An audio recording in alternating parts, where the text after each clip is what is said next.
Hello, it's Sherry Brazier with Sherry Brazier Coaching, and we are here today with another episode of Becoming High Value Women. And I'm gonna wait for Ruth to get on. Ruth Liebel is joining me today again, as always. We're doing these things together, so I'm waiting for her to jump on. But I will introduce myself for all of you who are new. My name is Sherry Brazier, and I'm a life and style coach and also a hairstylist. So I do hair a couple of days a week, and I do style coaching a couple of days a week, and I do life coaching as well. Okay, so she's trying to join. Or she's coming. There she is. Okay, say something so I know that you're connected. Testing. 1, 2, 3. There you are. Okay. Hey, tell everyone who you are. I'm Ruth Liebel. I'm a financial coach. I specialize in helping couples get on the same page and people creating a financial plan for their life that they love. I love it. Okay, our topic today is becoming a high value woman, part 2, seekers of truth.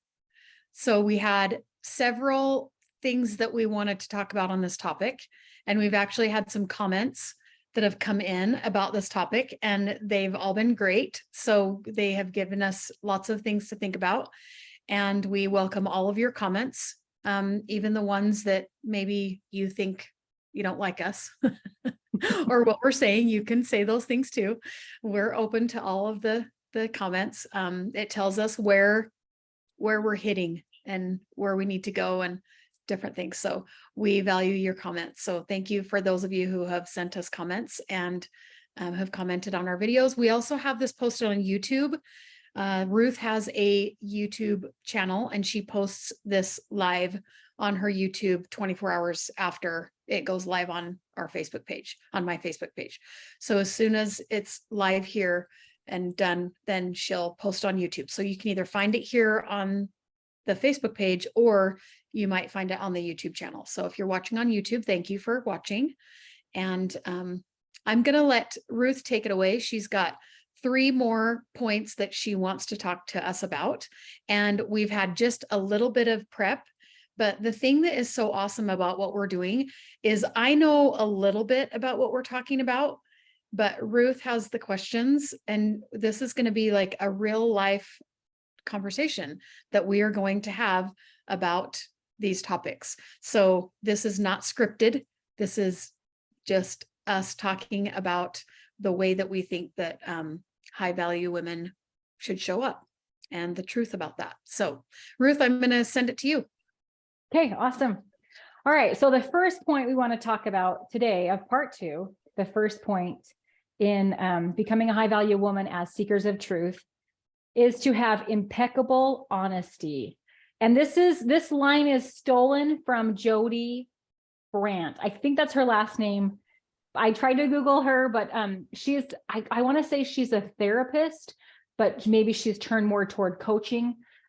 She helps kids with their thoughts, but part of what her magic is she has the parents work through their thoughts before she'll work with the kids, because kids glean so much from their parents.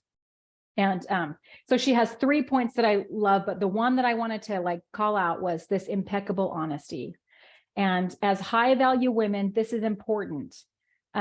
It's the idea that high value, it's an investment. We're an investment. As a friend, we're an investment. We invest in our friends invest in us. We invest in our spouses, our husbands invest in us. We invest in our family, we invest in our businesses, we invest in all the people around us. Every relationship is an investment, and they're investing in us. And we want to be the best investment that we can be. And we want to make the best investments possible, because relationships, when they go sour, it sucks. It is the highest stressor. It's the grossest way to make your money, your life just go to, you can have everything else wonderful. And if you have gross relationships, it doesn't matter. And you can have beautiful relationships, and all the other parts of life will clean up because your relationships are important. So just that idea of, we want to be the best investment, and you have to be an honest investment. You have to be truthful to yourself and to those that are around you, so that the investment is the best one. And this idea of just impeccable honesty. How many times do we lie about things or cover up things or camouflage things or reduce things or make things bigger? And now I want to talk because hyperbole is my thing. And I've been called out a lot of times. Like, I think I'm just being a drama girl and like just kind of painting the picture in a theatrical way, but it comes across as like, you're lying. So that's one I've definitely had to work on. But just impeccable honesty in all things. Are you owning your time management, or are you blaming the reason you're late on your kids or on traffic or on something? Like, are you being honest in your things? And then a couple of stories that I wanted to say, like to really highlight this idea, just being honest, impeccably honest in all the things, even if you think it's not going to show up anywhere. So one of like a point that happened in my life of like, oh my gosh, this really does matter. When we lived in Kentucky, I was taking my son to gymnastics. He loved to flip and do the bars and, you know, do all the things. And he was little. We were not trying to be anything big. It was just a reason for us to get out of the house and for him to run around in all the weather that Kentucky is, like sweaty, hot, gross, or it's cold, sweaty, gross. And the gym was awesome. The coach was great. And for most of the time, it was private lessons because it wasn't a big group. The coach was, he was an interesting character. Sometimes he was amazing with kids. And sometimes you were like, well, why are you yelling at them? They didn't know that that was the instructions. So it was like, there was a thing with him. And I think a lot of parents had a problem, but he was so good and the gym was so amazing. And I think it was like $3 a lesson. Like, it was stupid cheap. So David would get these private lessons or these small groups, and then we could hang out for like an hour after and just play. So it was a killer deal. So for a girl that was on a really tight budget, this was amazing. Anyway, so every now and again, we would get some families come in and they would stay for a little season and then they would leave. And one mom that came in, we had a lot in common. We went to the same church. You know, our kids were the same age. We were both homeschooling. There was just a lot that we had in common. So we kind of hit it off. There was some drama that she was dealing with. Her husband had had some pretty severe brain damage from a motorcycle accident. And so they were trying to find work that he could do with his brain damage. He was capable of sorts, but he was not to his full self, and he would never be to his full self. And they also wanted to get back to the West because that's where her family was from. And they were homeschoolers. So it just happened to be at the same time, my dad needed somebody to come take over one of his businesses that he was running. And it was in the boonies in the West, like in the desert, in the boonies, very isolated. But it was a great, easy job. They could very easily homeschool. It was not a high mental capacity job. You just had to be there, be present. It was like light customer service. It was not, but you just had to be there manning the property. So it was honestly the perfect opportunity for them to match up. The income was great, homeschooling, all the things. It was like a perfect matchup.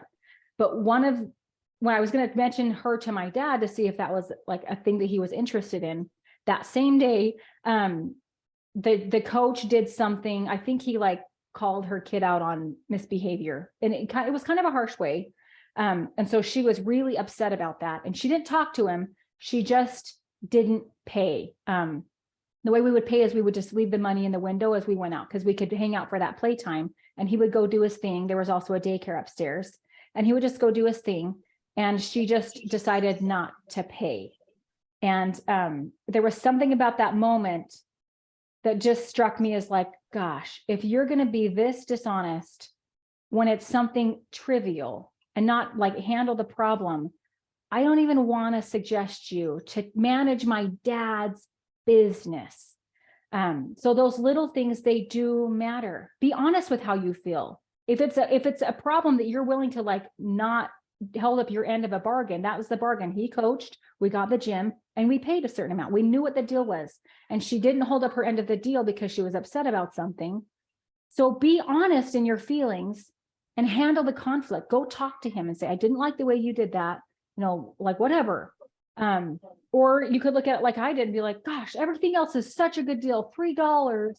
Holy moly. Like sometimes I snap at my kids too when they're doing stupid stuff. So but Jared, there was just something about that, the way she was dishonest and all of those things that I was like, I just don't even want to suggest that you manage my dad's business if you're going to get dishonest and weird in this trivial thing. So that was kind Yeah, I of the story. mean, It does matter. yeah. And how often do we do stuff like that? Just not even really considering it as, dishonesty or whatever. It's just a response that we have to an emotion that we have. Right. And then maybe you do something that you wouldn't normally do. But I think if you have this concept of impeccable honesty and being honest and all of those little things, we think about that in the big scheme of things, in the Mhm. big, like, of course I'm honest when it's a big thing, right? But I think that it's just as important to think about these little things, that are we honest in those things? And as you were talking, I had a thing come to my mind that I thought I would share. And you kind of shared this when we were talking earlier, before we started recording. But just the other day, I was at Walmart and I had a cart full of stuff, and I had 2 separate orders that I was going to be doing transactions for, because I had one for my personal stuff, and then I had one for my coaching retreat that I just got done doing. And so I needed those receipts to be separate so that I could turn it in. And I don't remember what it was. I think it was a case of water that I had underneath my cart, Mhm. and I forgot to scan it. So I did my stuff, got it paid for, did the coaching retreat stuff, got it paid for, and got out to my car and was putting stuff in the back of my car and was like, I don't remember scanning the water. Did I scan the water? Because you've got like millions of things going on in your head. And Mhm. I'm sure that I was, on the phone or listening to a podcast or maybe talking to the salesperson, or I don't know, or maybe I was just having a conversation with myself. I don't know. But I forgot to scan that water. And I thought for a second, the thought came to me, it's fine. I don't have time, whatever. I'm not going to scan the water. And then I was like, wait, I am most certainly going to go in and scan the water. Like, I am not going to not pay for this water. And so I put all my groceries in except for the water. And I went back in and I went through the self-checkout and I paid for the water. And it was just really interesting that there was a part of my brain that was like, it's not going to matter. No one's going to know. It's not going to matter. It's, like every other time you're honest, like all whatever. It was just so funny that my brain offered that to me. Mhm. And I was like, no, like it took 1 second for me to be like, that is not who I am. I will know that I didn't pay for the water. God will know that I didn't pay for the water. And those 2 people are the most important people to me and God. Like, so Yep. I think there's so many things like that are just silly in the scheme of things. But really that would have been a huge thing for me. Yeah. And that's perfect. And the tricky part is that's like our lazy brain that's be like preserve calories. Like Yeah. you have to walk into the store and stand in the line and tell them oh my gosh, how many times have I had to go in with kids? Like, right. Like you have like car seats and toddlers on your hips because in the grocery store, the kid had that little toy that they grabbed or peas. I remember one specific time it was a frozen bag of peas. I think it was like 75 cents. Mm-hmm. It was like another 30 minutes of my time, right? But Uh-huh. it matters. And I think an important lesson that I have learned is honestly, the only thing in this world that I have to lose is my conscience. And how valuable is your conscience? And Yeah, like for we sure. can step into money. I think that's one of the reasons why I have been so successful with money and business and employers and stuff is I can learn anything. You can teach an honest person anything. You can't necessarily teach a competent person honesty. And so when somebody is going to trust you with their business as an employee, you are being trusted with their business. As a spouse, you are being trusted as a financial partner in like your house is a company, and you are the CEO, the CFO, the COO. They are counting on you. And if you can't be honest about the little things, then that's a problem. Trust is essential to relationships. Honesty is also the key element to growth. Yeah. If you can't confess where you went awry, you can't fix the problem. Yes. If you're going to blame it on your kids, or you're going to blame it on the traffic, or if you're going to blame it on, the cashier at the grocery cart should have done the job, like whatever it is, if you're going to blame it on somebody else, then the problem doesn't get fixed and you keep having the consequences to the problem. So like it matters. Those little things do matter. I remember one time Costco, I got gas at Costco, and like I did the card, I did the pump, the gas came out, and I think the power shut down, or there was like a whole like glitchy thing there at the end that I was like, wait, what happened? And so I put the pump back, and I didn't get a receipt because I was like, your microphone went out, I think, Ruth. Then later when I did my books, a couple of days later when I was reconciling my accounts, that transaction never showed up in my account. So I watched another couple of days, and it never went through. So I actually had to call Costco to be like, hey, I owe you money for gas. And it was such a weird, foreign thing that she didn't know how to handle it. And she was like, oh my gosh, I can't believe you called. We lost all of the sales that day because whatever happened, like they didn't get paid for any gas at that store that day because of whatever that glitch thing did. Whoa. Yeah. So, I was like, okay, well, this is how much I owe you. This is what I say. And it was like a whole thing. I even had to go into the store. It was like a whole thing, but the honesty was so rare that she was like, I don't even know how to deal with this, which I think is really sad. Yeah. I think that's sad on a whole bunch of levels. And also during COVID, there was the thing about honesty that I was like, my gosh, this is a problem for us.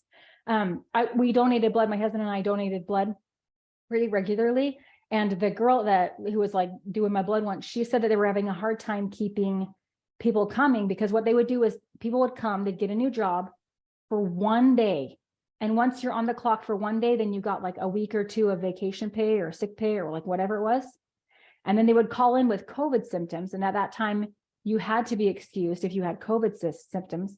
So they'd work one day, get 1 or 2 weeks of vacation or sick pay, and then they would never show up again. And they couldn't keep people in staff. They were short staffed. They had to close down a whole bunch of clinics for a bunch of reasons. So there was, shortage of blood because they couldn't keep staff because people were scamming like that. And they thought they were like having a really good coup, like it's part of the system, I can do it, which theoretically, technically that was part of the system, you could do that.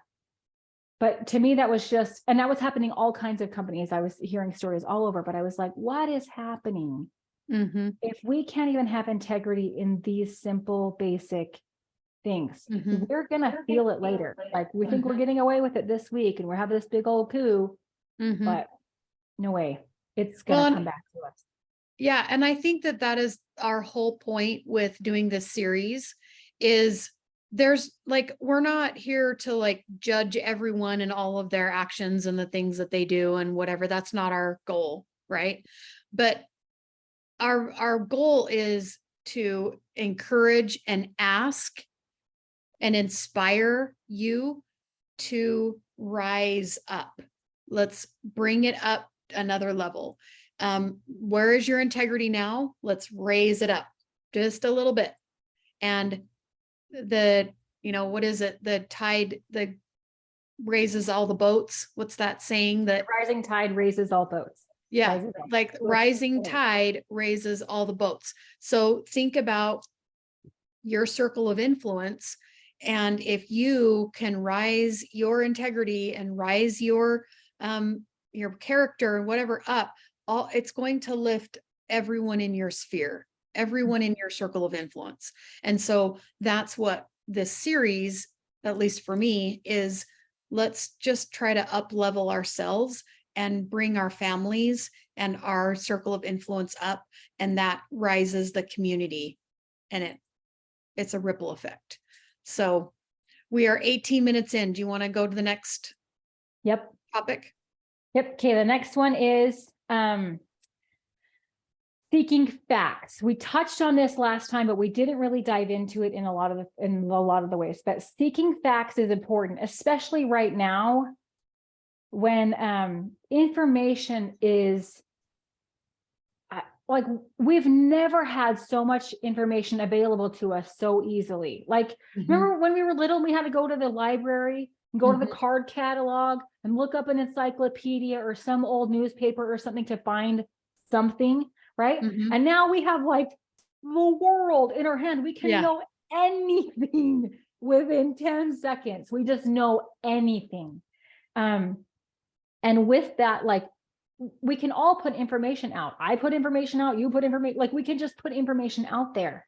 So we have to be careful that we are seeking facts. As women, we love emotional stuff. It's not just women, like it's all people. That's why the news is so successful when they run these high emotional stories. But we're talking to women, okay? So for women, we love these emotional stories.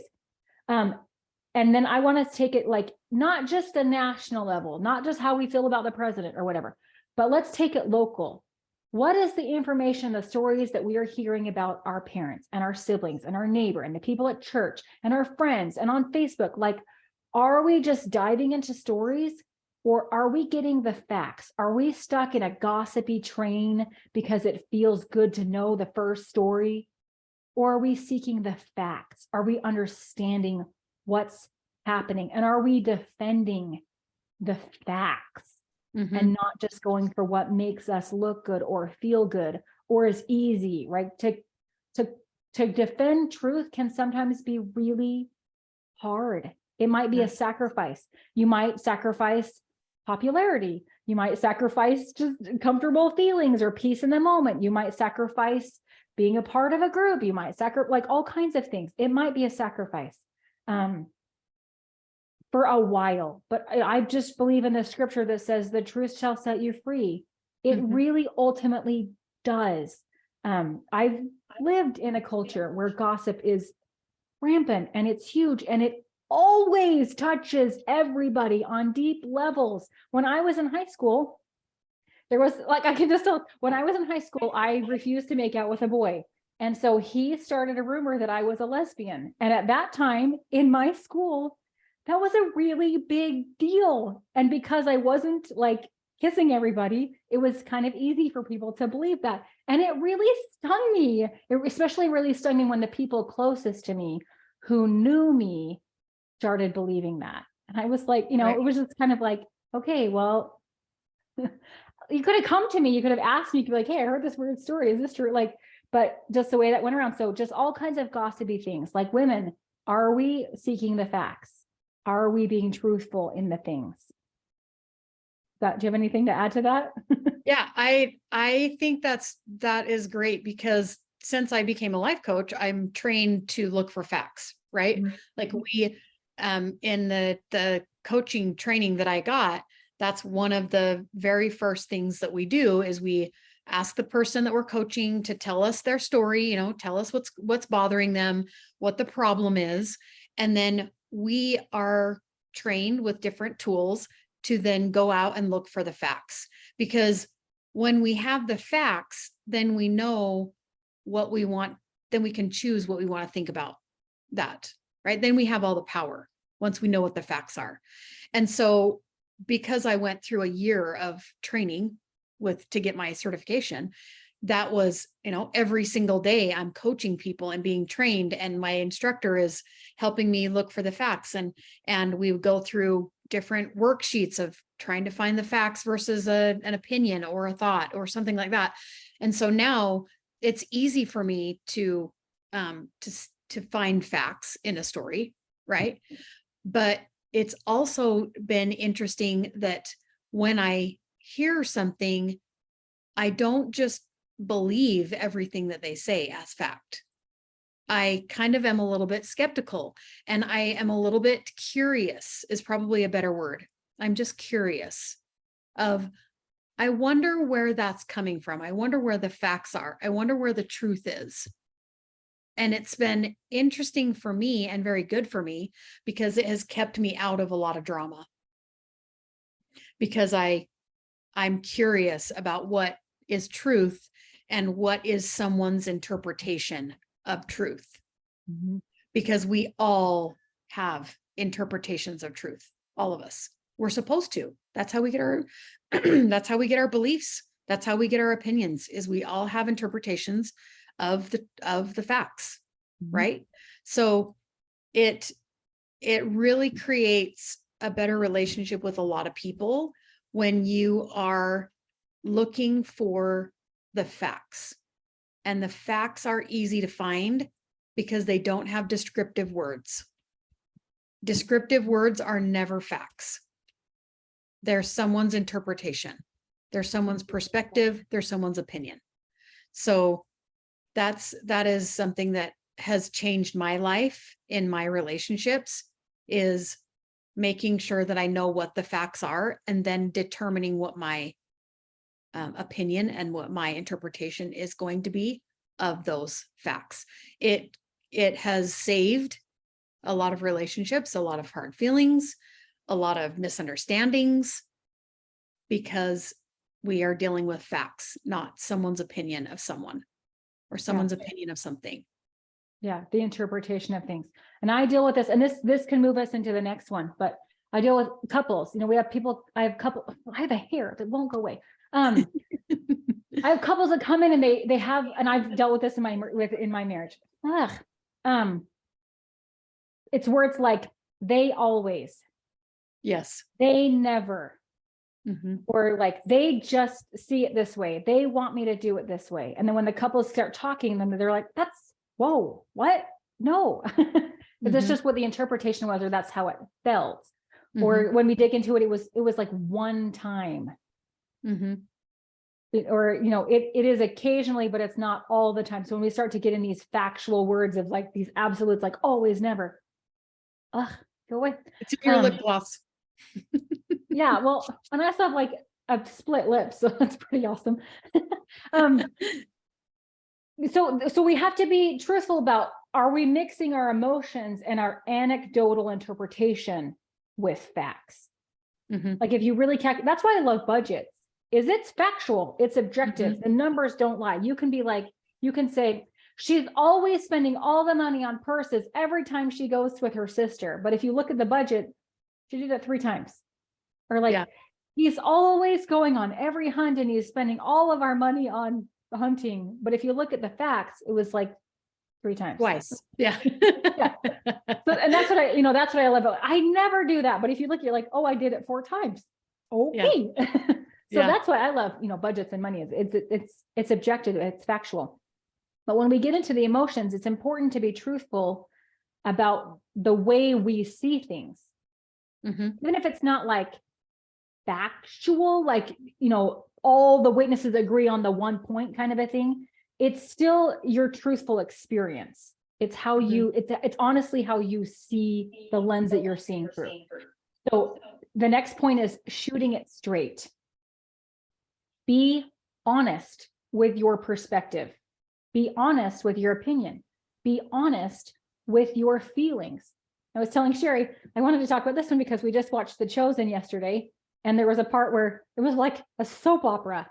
And so she had miscarried at some point while her husband, I can't remember which apostle it was out, doing the missionary thing. So she was pregnant and she miscarried while he was gone. And he didn't know that either happened. He didn't know that she was pregnant, and he didn't Yeah. know she miscarried. Yes.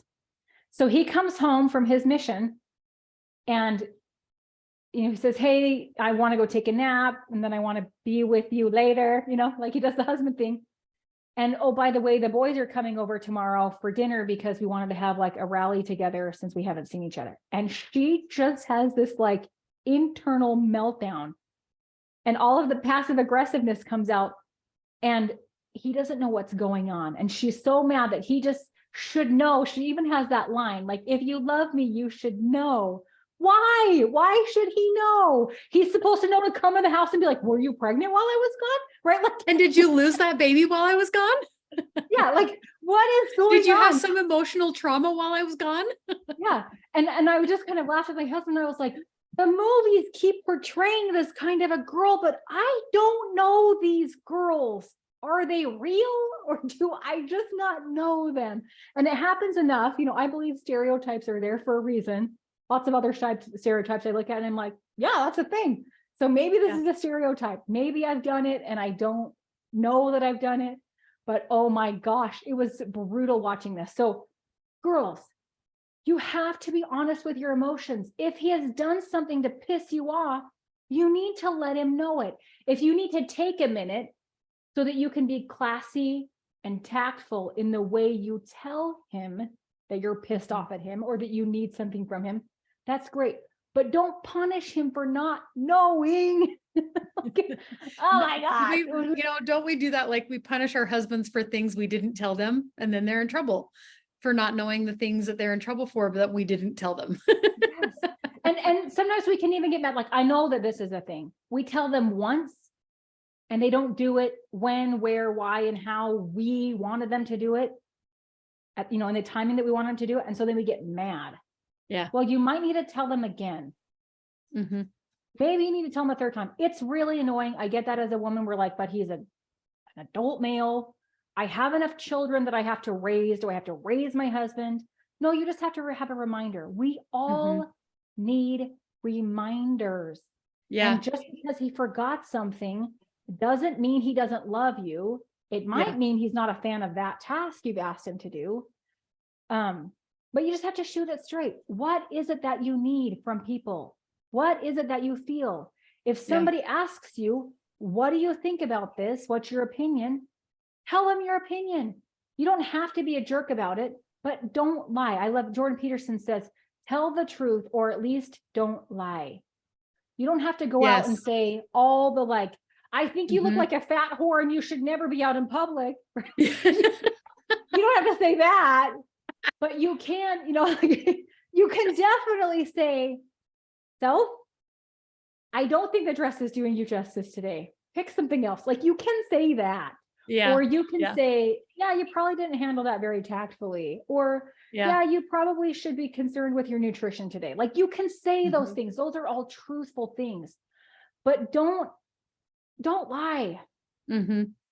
Yeah. Sherry Freeman has a comment that she said it's self-sabotage when we do those things to ourselves. And then we raise our husbands. I think that's what she's saying. Like we raise each other, we get married young and then we are with each other for a long, long time and we raise each other. And it's so true. Like Dave and I have been married for 25 years and I have seen like seasons of our marriage and growth of our marriage as we've been married for this long. And some like habits that we got into early on in our marriage. And then as we've both matured and we've grown and we've taken advantage of each other because we're comfortable with each other and, just different things.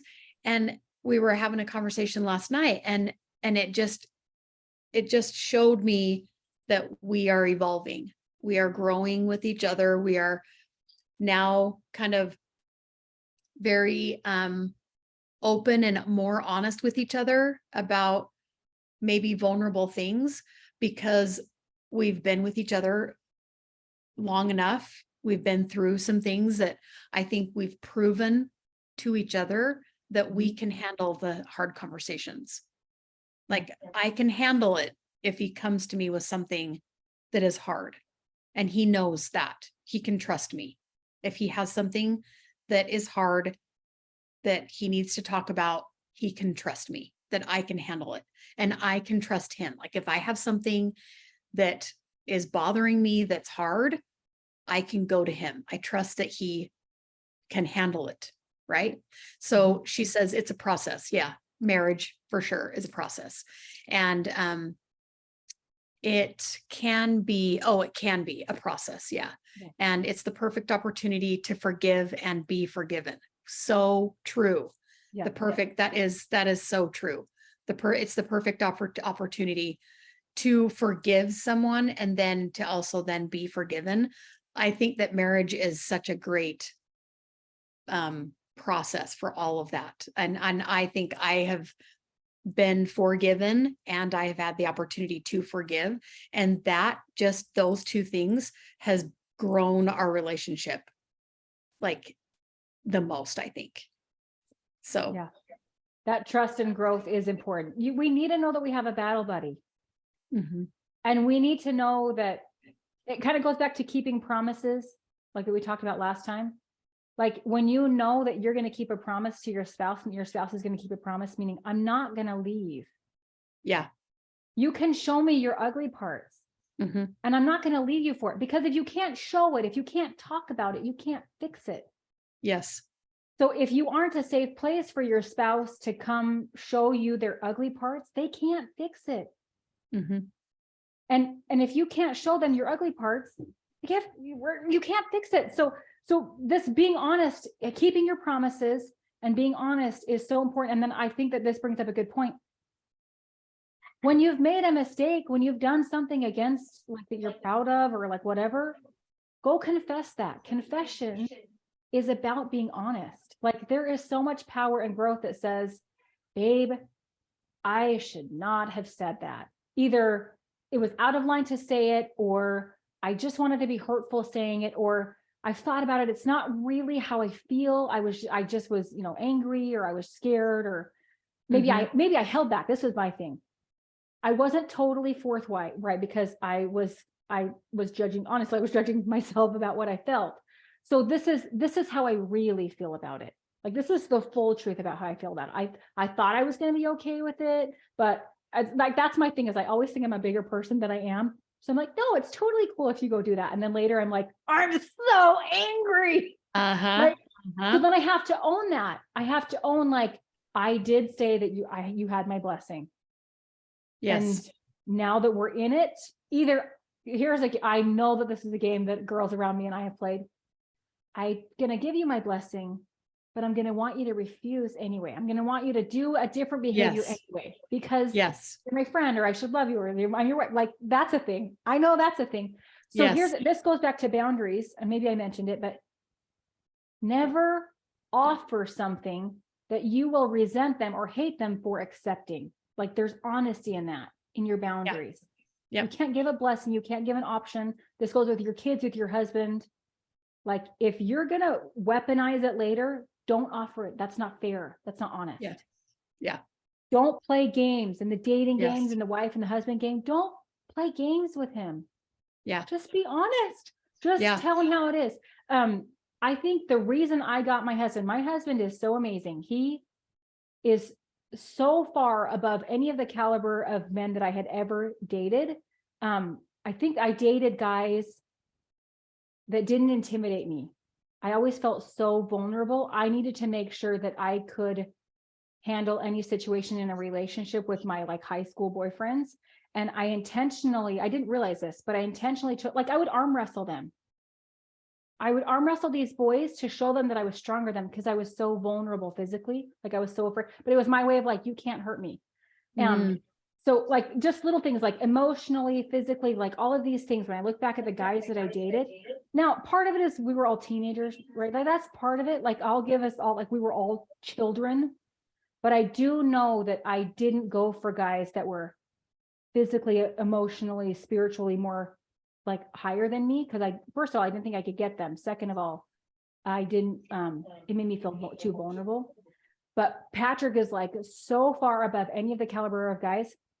And I would just say the reason I got him was I was just totally honest with everything, how I felt, the expectations, what I needed, what I didn't want, the time. Like I was just so brutally honest with him that was attractive to him. Honesty is relieving. Mm-hmm. It saves so much energy. Like girls, think about it. How many times does somebody say something to us? And we have to be like, is that true? Are they really saying that? Yeah. Or are they just saying that they want me to feel good? Blah, blah, blah, blah. Right. Because we Right. do it, but we won't be honest. Which Mm-hmm. that kind of leads us into the topic we're going to talk about next week about compliments. Can we see that? We're going to talk about compliments, giving and receiving compliments. Yep. But like the whole thing, like just shoot it straight. If you feel it, it's going to come out unless you figured out how to master yourself. Feelings don't control us. Mm-hmm. They don't. We can, we overlook our feelings all the time and do behaviors that are good or bad, depending on our feelings all the time. Like we can absolutely, but they definitely show up, especially if we're not going to deal with our feelings, but we're going to passive aggressively let people know, just shoot it straight. If you like somebody, tell them. If you're mad at somebody, tell them. If you Mhm. like the way somebody looks in a dress, tell them. If they ask you and you don't like something, tell them. Just shoot it Yeah. straight. Don't be afraid of honesty. You Mhm. don't have to be a jerk about it. Here's a phrase that somebody told me that I think is really good. The truth might hurt, but the truth is never harmful. Whereas a lie might not hurt, but lies are usually always harmful. Mhm. Mhm. So there's that. Yeah, and I think that if we're honest with ourselves, it's a lot easier to be honest with someone else in a loving, kind way. Yes. Because I think for me, I don't ever want to come across and as a abusive or harsh or mean or any like that. I don't ever want to come across that way. That's not who I want to be. Mhm. But I also don't want to lie. Yeah. I also want to be honest and I want to have full integrity. And so if I'm still working on it, I'm not the best at it. Like I'll be truthful and transparent that sometimes my husband will ask me things and I'm like, I don't want to tell him the truth because I think the truth would sting. And so I'll hold that back. And I'm working on not doing that. I'm working on being more truthful. And the process, the how it looks for me is if I'm not able to be truthful in the moment and I maybe change the subject or I evade the question or I lie, even say something that's not even true or say half truth, like something that maybe I feel like would land better. Like we all do this, right? I know I'm not the only one. I'm just being brave and saying, listen, I'm doing it, right? But then the process that I'm working through and how this looks for me is I go back to that conversation in my own mind and in my own heart. And then I try to find a way that I can tell the truth in a kind and loving way. How can I speak the truth in a kind and loving way? And we took the weight loss, your health. Yeah. Just a minute ago, you said, Yes. like, you probably should have health be on your radar. You should, that's probably something that you should think about today is your health. I think that that's an easy way. That's a truthful way. That's a kind way for you to say, I know that your health is important to you and you probably should think about it today. That's something that you should probably think about today. And not like, hey, when are you going to lose weight already? I know your health is important to you. When are you going to lose weight? That's maybe not the kindest way to say that. It might be the truth, but it might not be the kindest way. Yeah. So I don't think that we're saying just tell everybody the truth and who cares what everybody thinks. That's not necessarily what we're saying. But what we are saying is, first of all, tell yourself the truth. That is the first step, is to tell yourself the truth. When my husband asks me a certain question or says something and I don't want to say the truth, what I need to do first is tell myself the truth. Admit to myself what is the truth for me in that moment. Yeah. Admit it to myself. And then have integrity for myself and decide how I want to show up, how I want to go back to the conversation, how do I want to bring it up, whatever that is, but how do I want to tell then him the truth? And I think that work that I've done on myself is hard. It is not easy. It makes me feel bad. It doesn't feel good to do that, which is why we don't do those things, because they don't feel good to us in the moment. It feels vulnerable.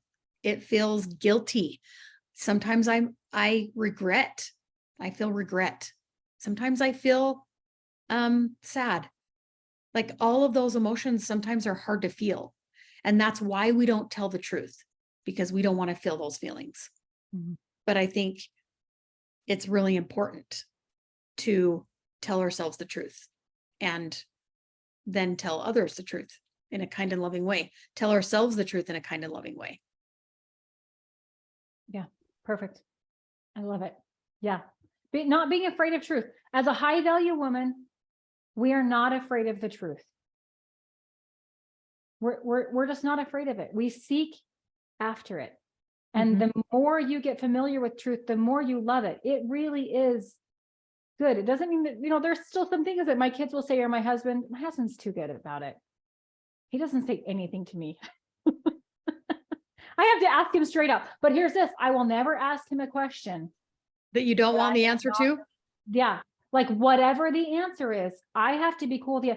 And that's one thing that I love about him. And I would say this is better. Men are better about this than women. They are more honest. When you ask them a question, they will give you an honest answer. And I think this is one of the reasons why men are more successful stereotypically, because they will hold each other accountable. And accountability has to come with truth, honesty. Dude, you're being lazy. Dude, you're not calling as many people as you could. Dude, you're being a chicken. Why don't you just go ask that girl out? Like, dude, you look sloppy today. Dude, like they just say it. And they grow more. When they stop holding each other accountable, they get sloppy. And men will do it too. Like, if we say, hey, does this dress make me look fat? And he says yes, and we get all up in our heads about it. Well, we can be like, oh, great. Now I can put on a dress that looks better for me. Or I can be all butthurt that he doesn't find me totally sexy in this dress and want to change his brain. Let's go change the dress. It's fine. Yeah. Right? Like it's totally fine. But yeah, like all of those things. Yep. Just be a seeker of truth. Love the truth. Get really comfortable with it. And high value women will seek truth. We're not afraid of it. I love it. Okay. We have a couple people watching. We've had lots of engagement today, which we love and appreciate so much. Sherry, thank you for all your comments. They were great. We love interacting with you guys. So if there's anyone that's still watching here live that wants to comment and have us either talk back with you or bring you on, or if you have something you want to talk about regarding this topic, just let us know in the comments that you want to have a conversation, and we'd love to have a conversation with any of you. So usually I'll put a little Zoom, plug in, it's Sherry. like, So I think Sherry and I both, do you have an email list for this going on? Do you have like a list for this? I don't have one for this specifically. Okay. It's just going out on my regular email list, but you can get that in my on my website. You can go to sherrybrazier.com and you can sign up for my list there. And it's the free thing that you get when you sign up for my list is style basics every woman should have in their closet. So I'm a style coach. So I have a free guide that kind of shows what you want to start with as a foundation for your wardrobe. And you can get on my email list there. And I do have reminders and links for this live that go out on a weekly basis. And then also I have my regular stuff that goes out. So do you have some place that people can go I to have get on the list? specifically for this group, if you go to ruthliebelcoaching.com and go to services, and it's probably third, fourth, fifth service that's available, you can just get on my email list and I do reminders and stuff. But also what Sherry and I have in mind is right now we're just kind of introducing concepts. We're just like skipping rocks across all kinds of concepts. And then once we get like our brain dump on these introduction things, we want to turn this into like free coaching calls, like bringing people in. So if you're on those lists, you can get a lot of great free content. This is just, Sherry and I are just really passionate about this. We just kind of, our brains are clicking together on this. And we want this to be a thing to make our women better. We see that our women are just people in general, but women, because that's our group, that's what we care about. Again, women teach women how to be women. Like we wanted to create the resource that we wish was available to us on different periods of our life. So we're just creating it. So we'll bring you in and we can do free coaching. Sherry's awesome. I'm pretty decent. Like we can do all kinds of things. We're going to bring in pros to like really do this. But if you're on those lists, then you'll get the first access to any changes and any of these free coaching opportunities. Like Sherry and I both charge a decent amount and we get great success from our coaching. So you have a beautiful opportunity to get some awesome help, to break out of patterns, to become your best self, like all of it. So you're Yeah, on for either of free. our lists. Yeah. Yeah, for we would free. love to for this series to turn into like free coaching Mondays. Yes. So we're going to get our ideas out there and kind of start the conversation. And we have had a lot of comments and conversations after the lives. And what we would like to do is have those on the lives so that we can give you some actual coaching in your actual things that you're dealing with. So bring actual problems that you are dealing with, like actual, thoughts that you have about being a woman in today's world, and what does it mean for you, and what does it mean to be a woman? Like that's a truth. That's not something that we just get to decide. It's not up for grabs that we just get to decide what being a woman is for us. Like there is truth in that. And we know that there's a big group of women that believe that. And Ruth and I are just being the brave ones to go out and say, if this is your belief system and this is where you want to rub shoulders with other women that believe the same thing, that's just what we're offering, is how to be a high value woman and how to rise all of the people in your groups. So we want this to be a place where we can communicate with you. So we want to even bring you on. We want to, have conversations with you, help you with the struggles that you're having. It's a place that we want to have community and we want to have interaction. So get on the lists and make your comments. Lurleen, is that how you say your name? Lurleen? I love that. That's so cool. Thanks for sharing great information with us. You're welcome. You're welcome. This is something that we wish that we would have had a place to go when we were young moms. And even we find that we're looking for those spaces right now. So we thought, you know what? If we're looking for it, other women are looking for it, and we should just create it. So here we are. So tell your friends that this is where we are. We are here every Monday at noon. If we aren't here live, we will have a recording up so that you have something to comment on, something to watch, something to learn, something to kind of mull around for the week. And then if you're on those email lists, then you can interact with us personally.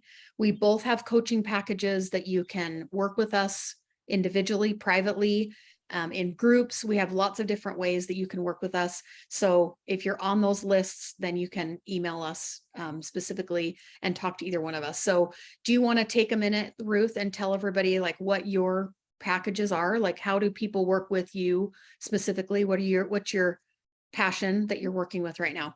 Sure. And I want to do a little clip for the YouTube channel. You can subscribe. And not only do I make this like big chunk available for so you can watch the whole thing, but I try and do it into little bits.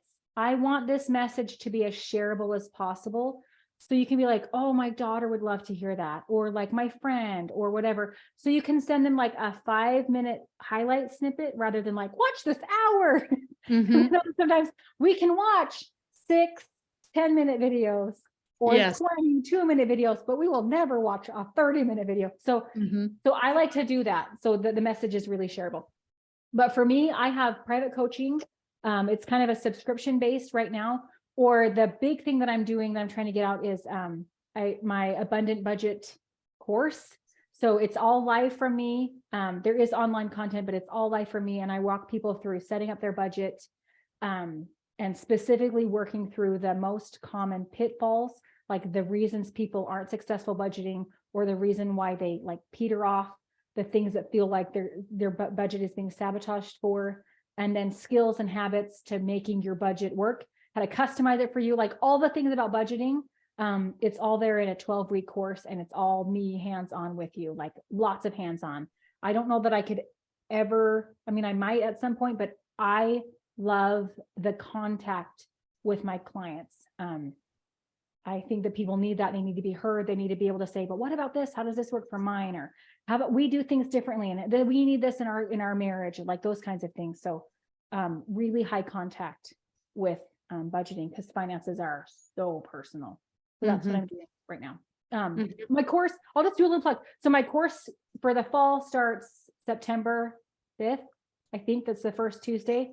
The doors are open now. So if you want to get in on that for the fall, do that. Otherwise you have to do private coaching. And they're awesome. Like, I'm working with Ruth in my budget stuff too. She's helping me with my business budget and with my personal budget, getting me set up with all the things. And it's invaluable. I have really, really enjoyed it. I've learned so much.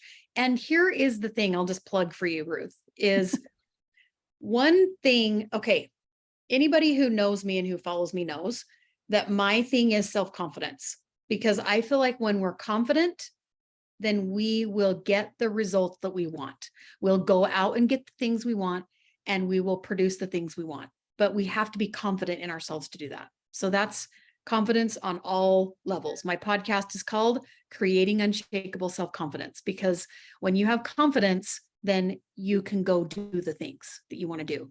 And I have never been confident with money. I've never been confident with money. My whole life, I've never been confident with money.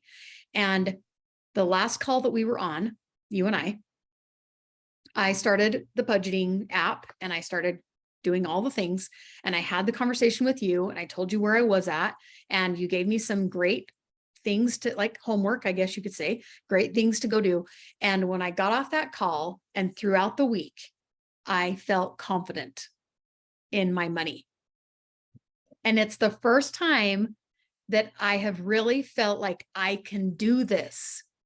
And I can't even, I mean, you know, because you work with people all the time with their budgets, but those of you watching, like, I can't tell you what a game changer that is when you can feel confident in your money, when you know what you're doing. Now, I still am not doing the things.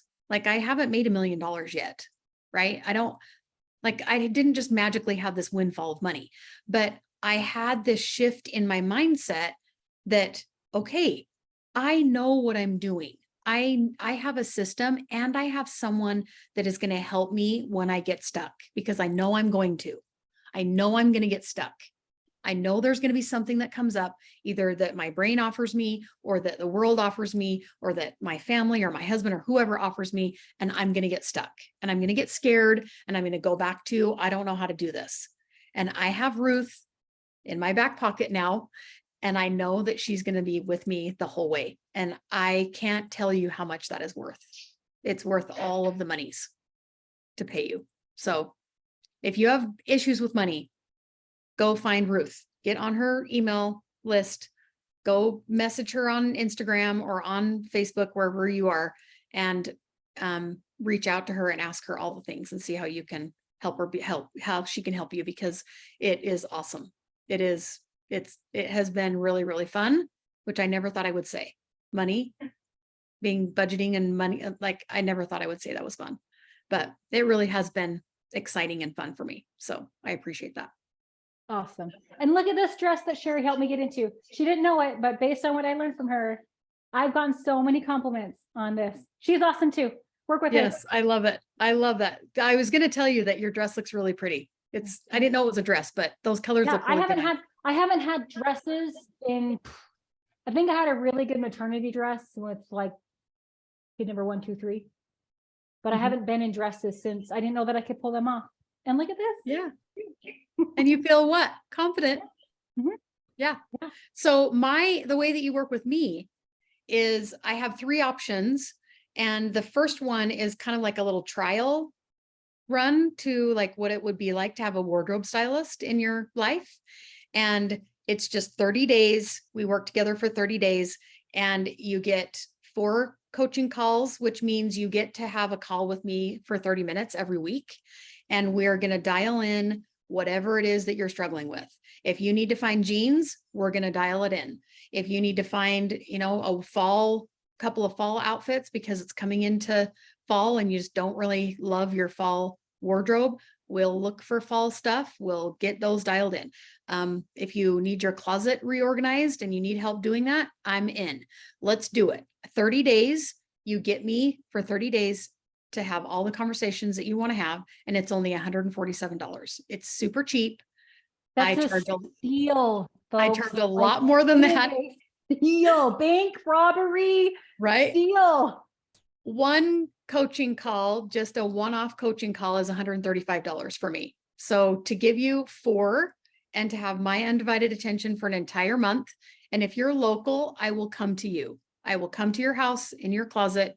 I will do all of that in person if you want. So I just want to get it out there. So it's only $147. It's just for a month. It's kind of a small little trial of what it would be like to have a wardrobe stylist. And then I have my groups and my program that's all the things that you've gone through for your color analysis and private one-on-one coaching, group coaching classes, like all the things. I have all of those things too. But right now I'm really wanting people to just get a taste of what it's like to have somebody help you with your clothes and your closet and your wardrobe. So reach out to me, send me a DM if you want to try it out, and we'll get you going.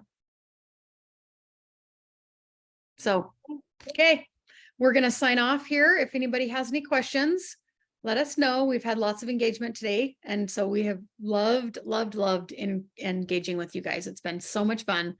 This is exactly what we want to have happen. So tell your friends, tag them in the comments if you want them to start coming and joining in the party. I always love a party. So that's what I'm trying to create, really, is a party. So tag your friends that you want to have come listen with us and hang out with us, and we'll see you next week. Okay.